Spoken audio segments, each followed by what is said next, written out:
Julia and Dan from the Sool Company. Welcome back to another one of our tasting videos, which is one of our favorite things to do because we get to taste things in the videos. Yeah, we're just finding excuses for us to be able to taste good things.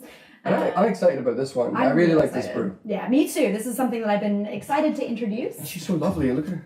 Isn't she pretty? I love these little details on brews. So Dan, what is this thing that we're drinking today? Okay, so today we are drinking a brew called Gotaek, which comes from the Gwangju region of Korea, which is in Jeollabuk-do and is slightly north of the city of Jeonju.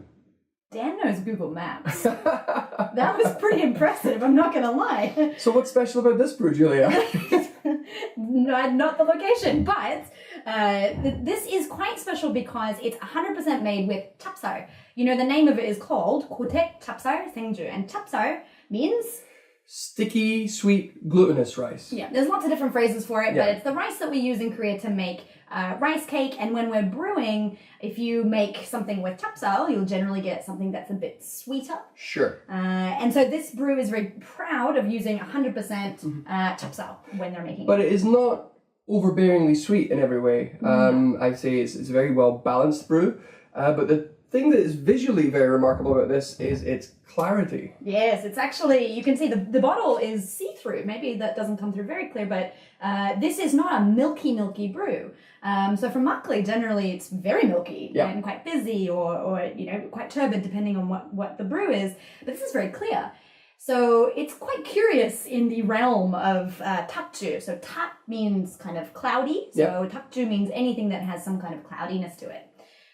So we all found out very off-putting the first time, not in a bad way, but we're very confused. We thought, oh, why is it not? Why you no have sediment? Why you no sedimenty? But actually, if you go to Jeonju, sometimes you'll go to a Jeonju Makgeolli place, and you know, we always show you to do this and mix up your brew. In Jeonju, actually, some bars do not mix it. Yeah, generally, Jeonju is very famous for having huge dinner sets, and with your dinner, it's accompanied with makgeolli.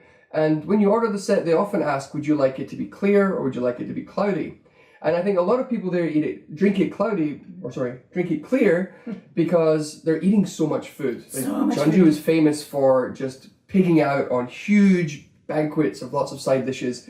And I guess in a space-saving way, by removing the sediment. Stomach space saving. Stomach space. By removing the sediment and only drinking the top clear part of the brew, you can drink more and you can eat more and live longer and healthier as a result. That's a line there, yeah. So maybe that's the point of this brew. Also, we've leveled up again for alcohol percentage. My gosh. 13.5%. 0.5. So they actually don't add water at all. A lot of makgeolli gets watered down to a more large quantity drinking ABV, so something 6, 7, 8%, but 13.5 is pretty high. So you will find the price of this to be a little bit higher in bars. But without further ado, shall we taste this? Very excited.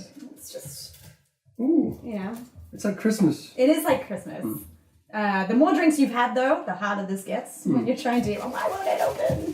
So it's quite unusual for a brew to be in a plastic bottle and then also have like an additional like detail or decoration to it. And I think it kind of goes to show like how much effort and kind of care is put into each of these brews. Also, you notice I don't really need to force the carbonation out because this is not a super carbonated brew. Higher ABV, longer fermentation usually makes a less fizzy brew.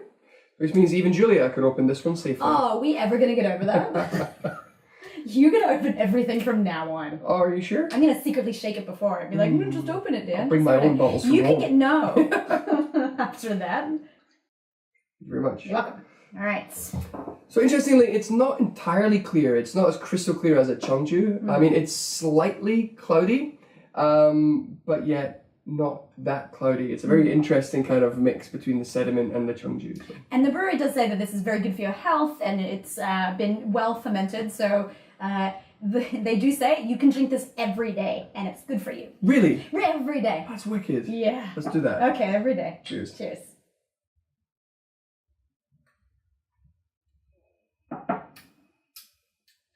It's so unusual. Yeah. It's actually got a really like cherry kind of umami roundness to it. The aroma has there's a slight acidity in the aroma, which is kind of unusual, but it's not in any way unpleasant. And then when you drink it, it has, despite being clear, it has a very syrupy kind of texture.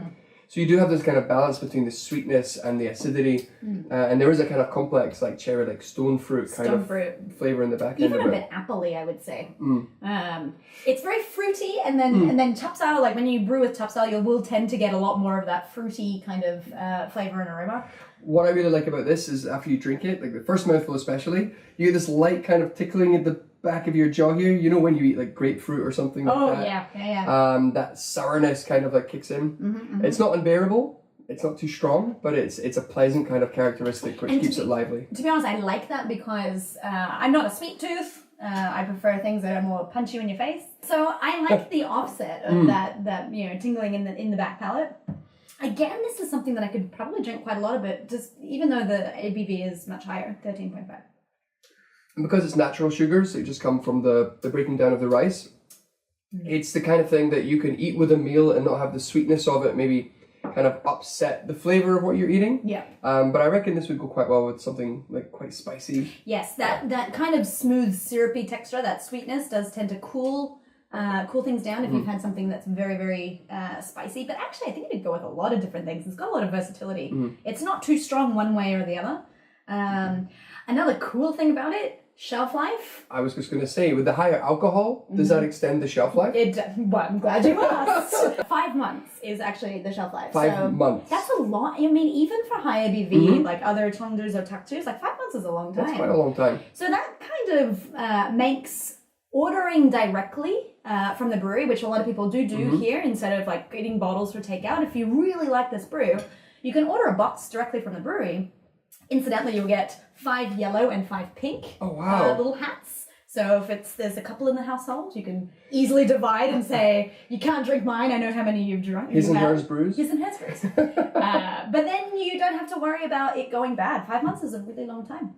So. I guarantee that this will not last 5 months in my house. Maybe 5 minutes? I mean, this bottle's going to last all of It's already on its way. Yeah, well, without further ado, let's enjoy this one together. Okay. Cheers. Oh, okay.